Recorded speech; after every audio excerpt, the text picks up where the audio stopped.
ପଛମୁଖ ଆଗକୁ କାଲି ଗୁରୁବାର ଶୁକ୍ରବାର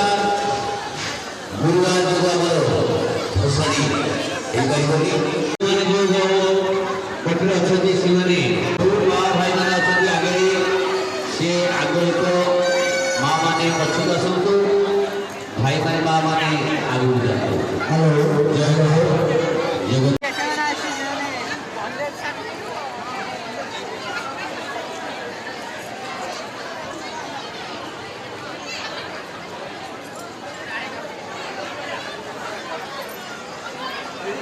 ଯାହା କହିଛନ୍ତି ତାକୁ ଆମେ ଅନୁଷ୍ଠାନ ତରଫରୁ ଧନ୍ୟବାଦ। ସେ ଭାଇମାନଙ୍କୁ ଅନୁରୋଧ କରୁଛୁ ସମସ୍ତେ ଭସାଣି କରିବେ, ଧୀରେ ଧୀରେ ଭାବରେ ଭସାଣି କାର୍ଯ୍ୟକ୍ରମ ହବ ସମସ୍ତେ।